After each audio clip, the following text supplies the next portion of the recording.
people and be unable to provide humanitarian assistance. But in fact, that's what happened really anyway, for the most part. And of course, that's exactly the same thing as is happening in Rakhine State now for the Rohingya. While UN staff were witnesses to the abuses that were occurring both then and now, they did not compel the government to respond and take accountability for them. And here we are again. There are good and strong humanitarian actors inside and outside the UN system, Mr. Quintana and Ms. Yangi being two examples. We need to find them inside operational organizations who work in Rakhine State.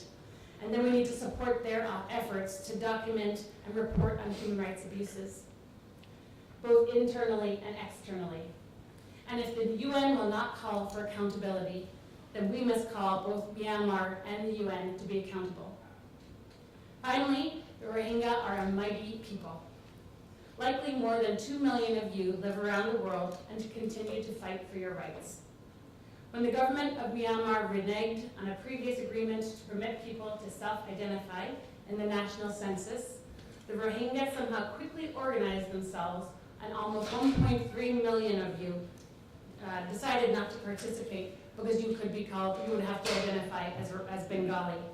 This was an incredible act of defiance on a super fast track among people who are isolated, segregated, and unable to move or organize, but still somehow managed to stand together and against their literal erasing.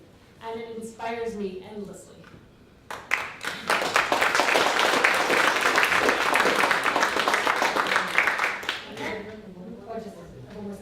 Apparently the government of Myanmar is afraid of you, but that doesn't make sense.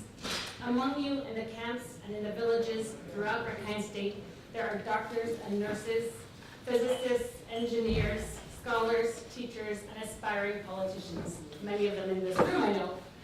The contributions the Rohingya have made to their home country as officers of government and activists for democracy are innumerable. Those of us who work in this room with your community, including me, need to put your stories forward to make sure that you are in the meetings when we lobby governments and UN agencies. And I would like to just say thank you again to Tumkin and to Jarmal, your brother. I forgot his last name, your brother. Who were with me last month in Washington, D.C. and New York for UN and US government meetings.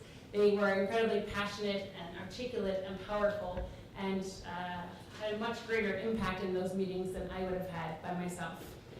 There's a myth that the Rohingya people don't exist, or are always passive victims. And we need to work to make sure that your identity, your values, your contributions are both conceded and bolstered. Thank you.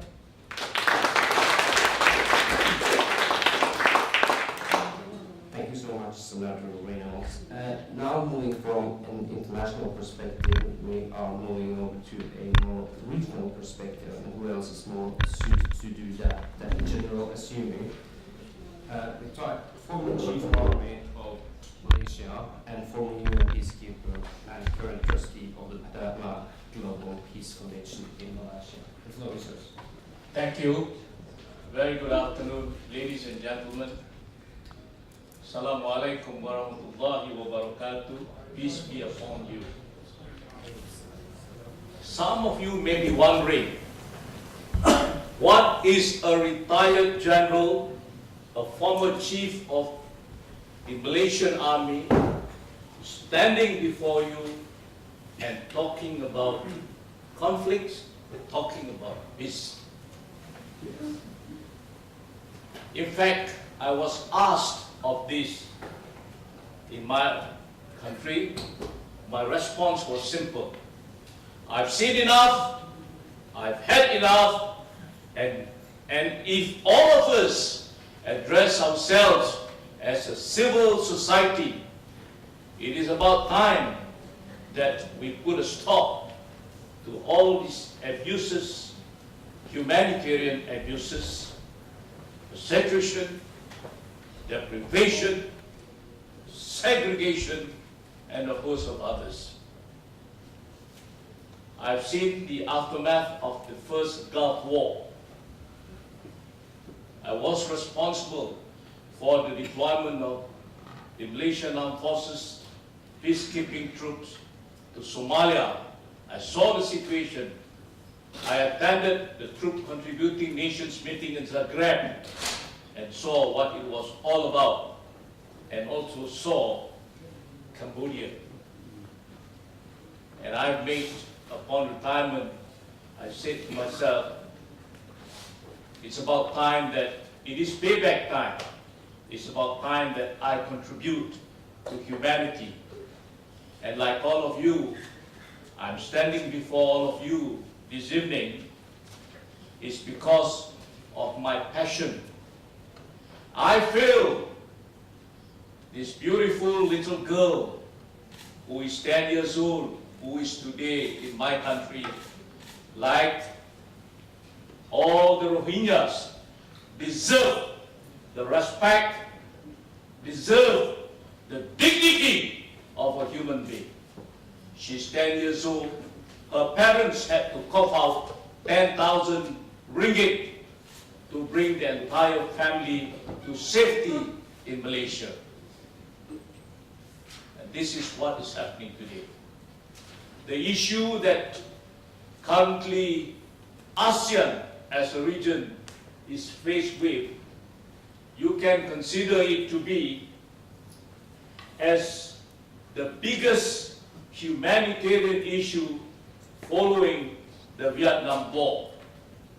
In the words of my good friend, the former ASEAN Secretary General Surin Pitsuwan, he describes this latest exodus of Rohingyas from Myanmar as one that poses strategic and security challenges. He is damn right about it. It is no longer, we all discussed this and deliberated at length this morning, it is no longer an internal affair of Myanmar, as conveniently described a few days back by Myanmar's Deputy Foreign Minister. It is no longer an internal issue of Myanmar. It has spilled over into Thailand, into Malaysia. It becomes a regional concern. It becomes a regional issue calling for a regional approach in addressing the plight of the Rohingyas.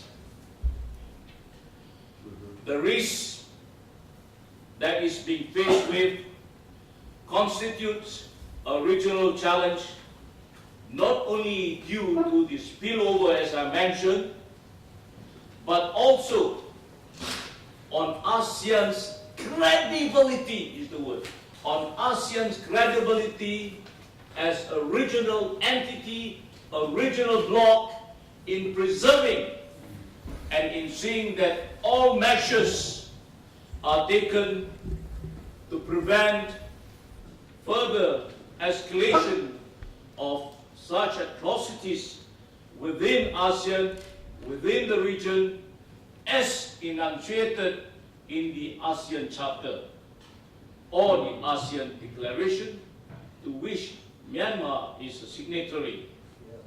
In that, all 10 member states of ASEAN, including Myanmar, we are united by a common desire and collective will to live in a region of lasting peace, security, and stability.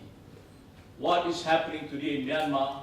Is it lasting peace, stability? Is it security? It is not. It's a shame on the government of Myanmar. It's a shame on humanity. It's a shame on all of us in this room if we can't stand in unison and do something about it. Over the last week or so, we have seen the impact of this persecution to the region, as alluded by the former Secretary General of ASEAN. It has impact on security and geostrategy. The human rights violation against the Rohingyas sadly have resulted in this human trafficking, which is a serious concern, which is a grave concern today. Human trafficking. The latest, the Royal Malaysia Police discovered 28 camps that was used to hold these Myanmar refugees. And not only that, 139 graves. That's the latest over the 30-odd that was reported much earlier. This is an epidemic that's happening in the region, resulting as a result of exploitation, as a result of a non-recognition of a race, of an indigenous people, as a result of ill treatment that the Rohingyas, being stateless and without proper protection, they can fall prey to these human traffickers, and not only human traffickers, bear you, also the radicals out there. There are radicals in southern Thailand, there are radicals in southern Philippines, there are radicals in Indonesia and Malaysia who are just waiting to ply on these Rohingyas. What better can the Rohingyas do? I mean, you are so down. There's no longer any dignity in you. Then you become prey to these radicals who will promise you everything under the sun. They will promise you that if you are killed in a battle, automatically you go to heaven. That's the kind of promises they make to these people. And what do we have today? The only conciliatory statement or remarks coming in from Myanmar is that it is ready to extend humanitarian assistance to the refugees. But who are these people? They are your own kind, your own people. There's no reason, no valid reason for Myanmar to extend humanitarian assistance. It's an obligation on the part of Myanmar to protect them, the R2P.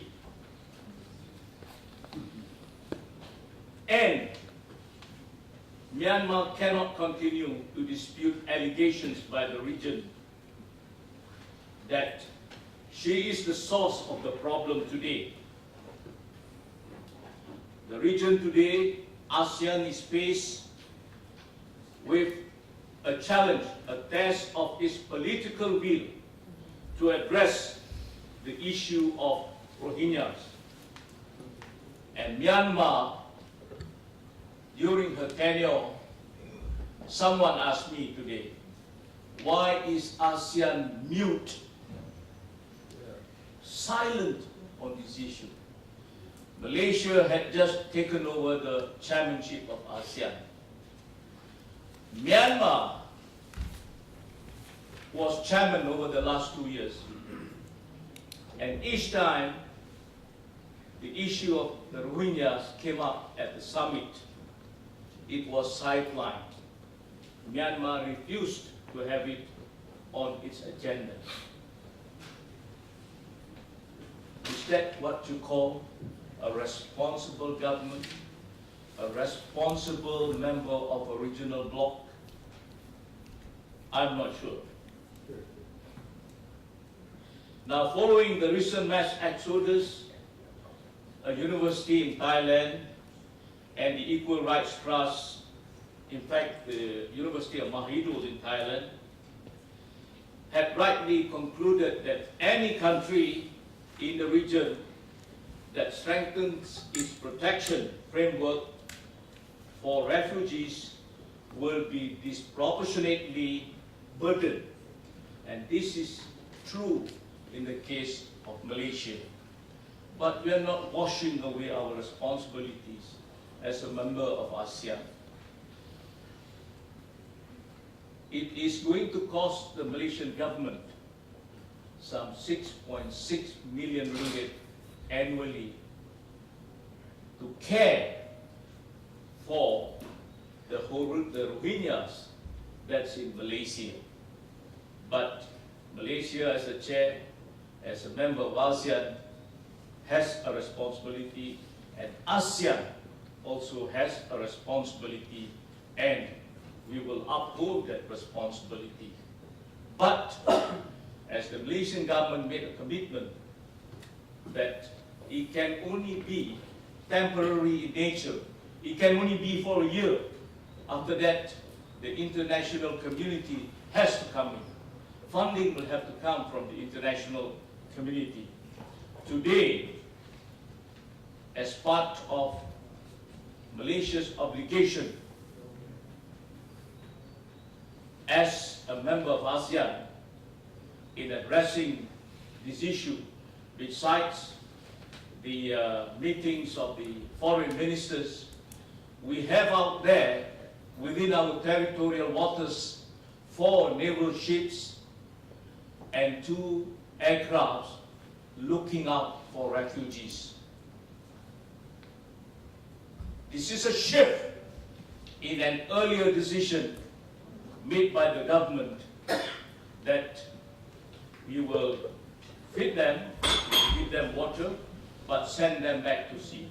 So that policy has changed. And I believe it will be good for the region. It also will be an eye-opener for Myanmar. I mean, it's your problem. You started it. You initiated it. It's your responsibility.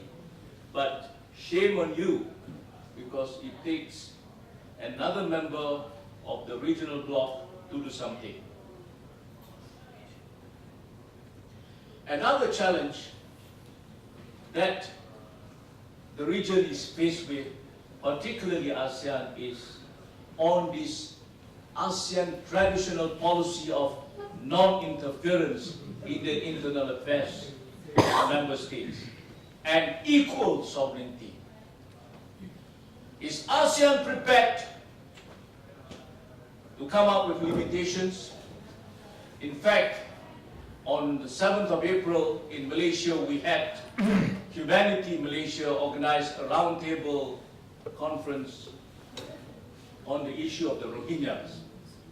So one of the resolutions reached was for ASEAN, for the region, ASEAN in particular, to rethink about its non-interference policy. There must be a limitation. As someone rightly said earlier, humanitarian abuses happening at your doorstep. You know, human beings are not being given the right due, respect, and dignity. Do you just turn your head away and let the world goes by? If we are a civil society, we will definitely not do that. It is actually a test of ASEAN's political will, whether it wants to do it or it does not want to do it.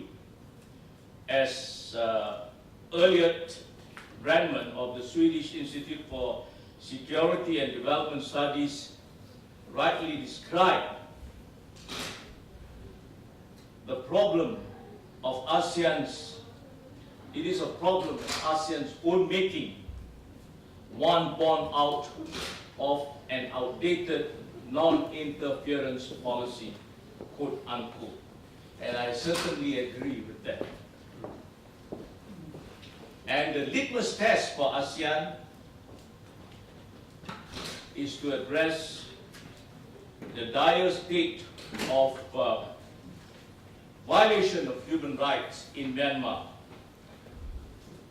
And if you look at the Charter of ASEAN, and as ASEAN aspires to become a community like the EU with its 3 pillars. One is the security pillar, the other one is the economic and social pillar.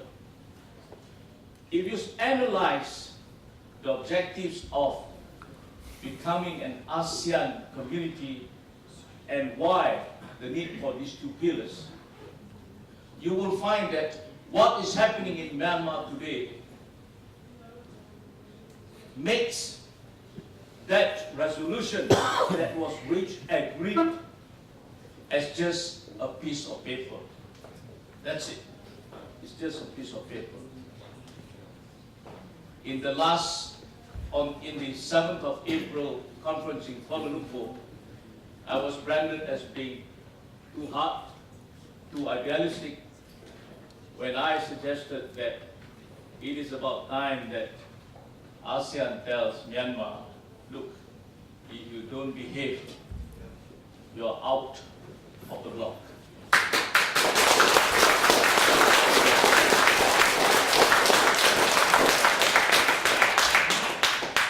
And ASEAN today is faced with this challenge. She is faced with a stubborn government of Myanmar who uses political authoritarianism to suppress her own people. This is a challenge to ASEAN's human rights responsibilities, as ASEAN will have to face Myanmar's track record of human rights abuses.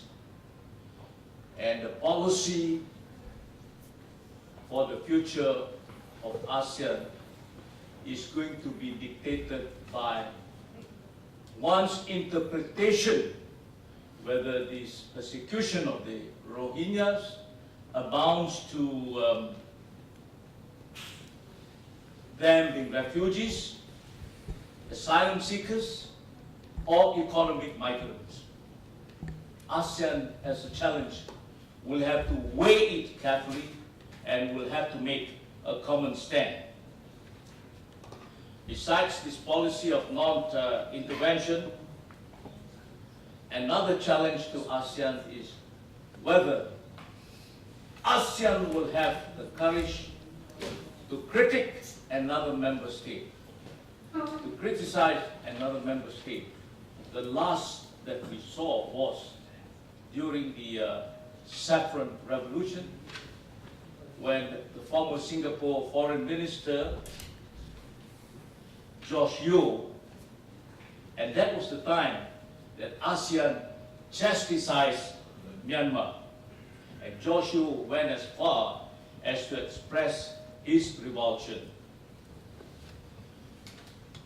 And Matthews Davies rightly describes Myanmar's role, Myanmar's participation, Myanmar as a member of ASEAN since 1997 has always been a test of the rules and norms that governs the regional body. It's a test on Myanmar, but for the regional bloc, it's a test of whether you have the moral courage to stand up before another member state to say, look, what you're doing is incorrect. If you continue to do so, we will either, the options open to the 9 member states are blah, blah, blah, blah. Sanctions, expulsion, why not? After all, once upon a time, Myanmar was, because of its belief in Burmese